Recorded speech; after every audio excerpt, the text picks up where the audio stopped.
শিমুলতলি গ্রামে হঠাৎ একটা বাচ্চা ধরা ঈগল ঢুকে পড়ে। প্রতিদিন এই ঈগল পাখিটি কোনো না কোনো বাচ্চাকে ধরে নিয়ে চলে যায়। হঠাৎ এমন হওয়ায় গ্রামের সকলে আতঙ্কিত হয়ে যায়। ভাবি, তোমরা কিছু শুনেছো নাকি? কি শুনবো ভাবি? কিসের কথা বলছো তুমি?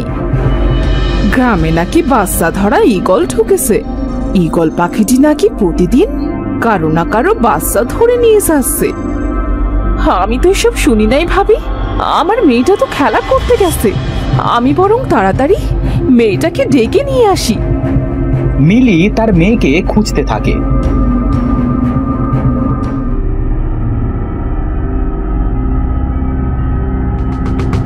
এমন সময় দেখে তার মেয়েকে ঈগল পাখিটি ধরে নিয়ে চলে যাচ্ছে। ছেড়ে দে, ছেড়ে দে বলছি। আমার মেয়েটাকে ছেড়ে দে শয়তান, শয়তান ঈগল। স্যার, স্যার বলছি। মিলি ঈগলকে অনেক মারতে থাকে, কিন্তু ঈগলের কিচ্ছু হয় না। সে মিলির মেয়েকে নিয়ে চলে যায়। হায় হায় হায়, এটা আমার কি হলো? আমার মেয়েটাকে ঈগলে ধরে নিয়ে চলে গেল। মিলি অনেক কাঁদতে থাকে। এভাবে প্রতিদিন কারোর না কারোর বাচ্চা ঈগলটি ধরে নিয়ে চলে যায়। এরপর কিছুদিন কেটে যায়। একদিন, মা, ও মা, আমি আর ভাই একটু বাইরে যাচ্ছি মা। সারাদিন ঘরে বসে বসে থাকতে আর ভালো লাগছে না। তুই জানিস না মা, ঈগল বাচ্চাদের ধরে নিয়ে যাচ্ছে। তোদের কোথাও যেতে হবে না। আমাদের কিছু হবে না মা, একটু যাই না আমরা বেড়াইতে, বেশি দূর যাব না। আমি বলেছি না, বাড়ি থেকে কোথাও যাবি না। এত করে যখন বলছিস তখন যা, বেশি দূরে যাবি না কিন্তু। এই দিদি, মা তো যেতে বলেছে, এখন চল না। আচ্ছা চল। তারা দুই ভাই বোন বাড়ি থেকে বেরিয়ে হাঁটতে থাকে।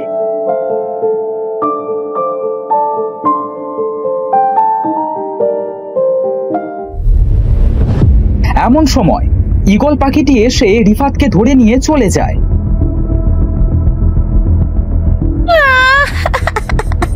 এইটা কি হলো? আমার ভাইকে আমার চোখের সামনে থেকে ধরে নিয়ে গেল ঈগল, আর আমি কিছুটি করতে পারলাম না।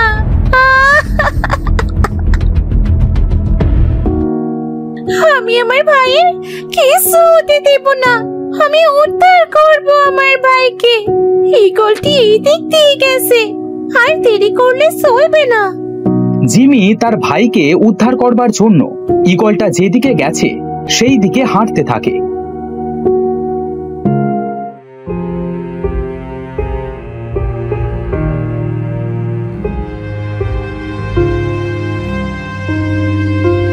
হাঁটতে হাঁটতে সে এক গভীর জঙ্গলে এসে পৌঁছায়। এটা দেখি জঙ্গল, কেমন ভয় ভয় করছে। কিন্তু আমাকে ভয় পেলে তো চলবে না, আমার ভাইকে খুঁজে বের করতে হবে। জিমি হঠাৎ দেখে একটা বুড়োকে অসুস্থ অবস্থায় জঙ্গলে পড়ে থাকতে দেখে জিমি বুড়োটির কাছে যায়। দাদু, মাথাটা ফেটে তো রক্ত বেরোচ্ছে, খুব কষ্ট হচ্ছে তাই না দাদু তোমার? আর একটু কষ্ট সহ্য করো, আমি তোমার মাথা থেকে রক্ত পড়া এক্ষুনি বন্ধ করে দিচ্ছি।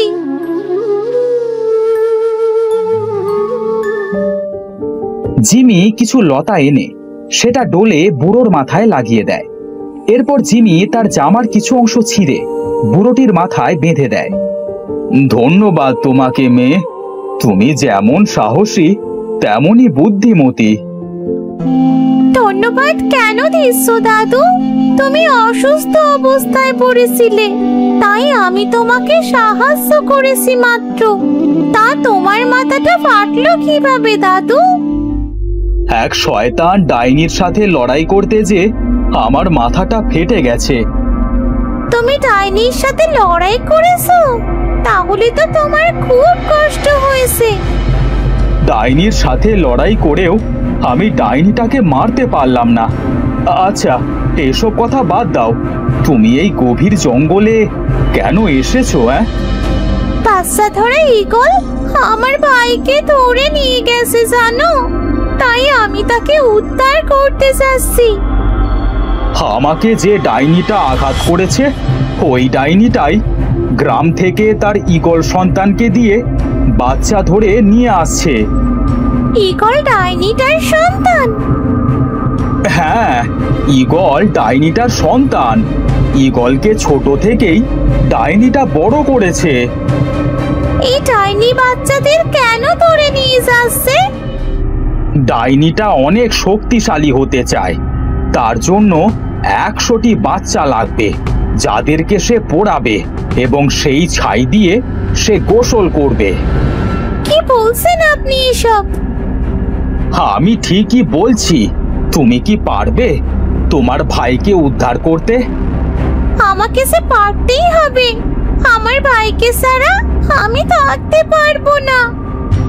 তুমি আমার জীবন বাঁচিয়েছো, তাই আমি তোমাকে কিছু দিতে চাই যেগুলো তোমার কাজে লাগবে। কি দিতে চাও দাদু তুমি আমাকে? আমি তোমাকে 3টি বর দিতে চাই। আমি তোমাকে একটা মাদুর দিচ্ছি, এই নাও। এই মাদুর দিয়ে আমি কি করব?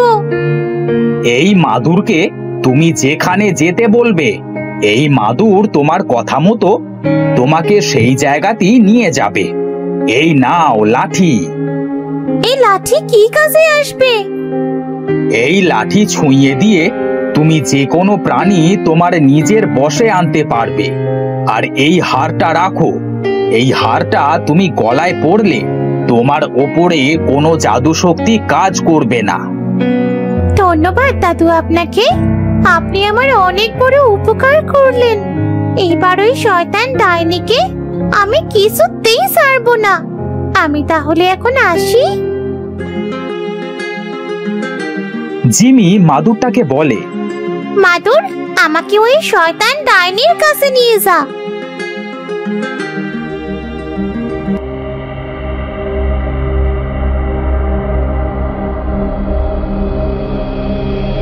সাথে সাথেই মাদুরটি উড়তে উড়তে জিমিকে ডাইনিটার কাছে নিয়ে আসে। জিমি যে দেখে ডাইনিটা যজ্ঞ করছে। শয়তান ডাইনি, তুই বাচ্চাদের ধরে নিয়ে এসে যজ্ঞ করছিস সেখানে? তোকে আজ আমি কিছুতেই ছাড়বো না। এই পুচকি মেয়ে, তোর এত বড় সাহস আমাকে ধমকাস, তাও আবার আমার আস্তানায় এসে? হ্যাঁ, তোকেই ধমকাচ্ছি, কারণ তোকে মেরে আমি সকল বাচ্চাদের উদ্ধার করব। ঈগল বাবা, আমাকে নাকি মারবে এই পুচকি মেয়েটা? ওকে মেরে ফেলো তো বাবা। আমি এক্ষুনি যাচ্ছি মা। ঈগলটি জিমিকে মারতে যায়। সাথে সাথেই জিমি কাঠিটা বের করে ঈগলের গায়ে ছুঁয়ে দেয়। তখন ঈগল বলে, হুকুম করুন প্রভু, আপনি যা বলবেন আমি তাই শুনব। এই ঈগল, তোর কি মাথা খারাপ হয়ে গেছে নাকি? কি উল্টো পাল্টা বকছিস তুই? আমি ঠিকই বলছি। কি করলি তুই আমার ছেলের সাথে? আজ তোকে আমি কিছুতেই ছাড়বো না। তুই যতই জাদু করিস না কেন, আমার কিচ্ছুটি করতে পারবি না। আর যাকে তুই ছোটবেলা থেকে নিজের মতো করে বড় করে তুলেছিস, সেও এখন আমার দাস। ছেড়ে দে, ছেড়ে দে আমার ছেলেকে। তুই এই ঈগলকে দিয়ে অনেক মায়ের কোল খালি করিয়েছিস। দেখ, নিজের সন্তানকে কেড়ে নিলে কেমন কষ্ট হয়। ঈগল, আমাকে তোর পিঠে নে। তুই আমার ছেলের পিছে কেন উঠেছিস? কেন ওকে কষ্ট দিচ্ছিস? নাম নাম বলছি। এটা বলতেই জিমি ডাইনির বুকে ছুরি বসিয়ে দেয়। তখন ডাইনি বুড়ি হাসতে থাকে। তোর মতো পুচকে মেয়ে আমার কিচ্ছু করতে পারবে না।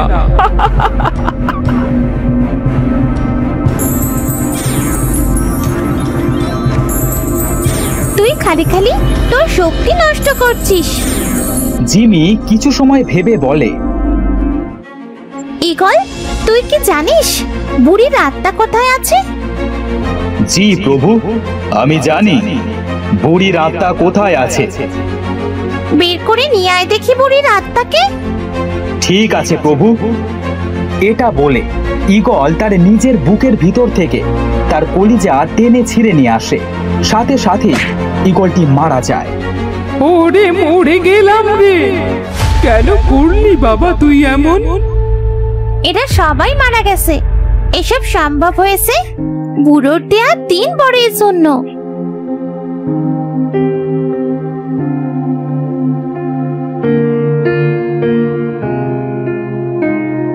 দিদি, তুমি এসেছো।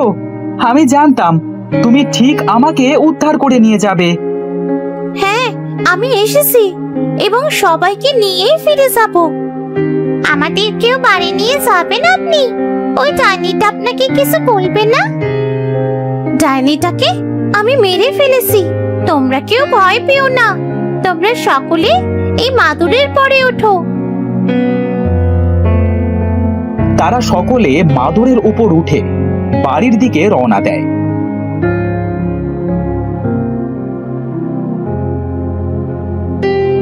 বাড়িতে যাওয়ার পথে তারা একটা বাঘকে হরিণ শিকার করতে দেখে। আমাকে এই হরিণটাকে বাঘের হাত থেকে বাঁচাতে হবে।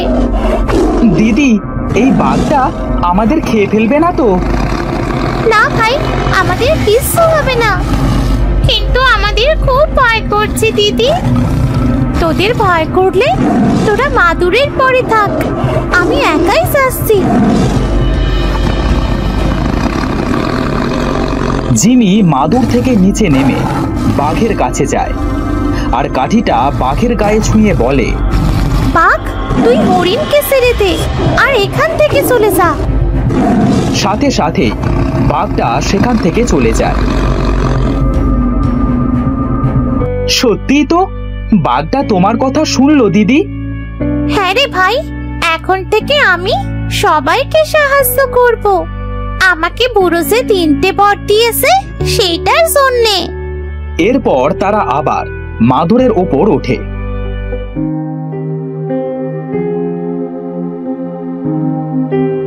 জিমি সবাইকে তার বাড়িতে দিয়ে আসে। তাদের বাবা মা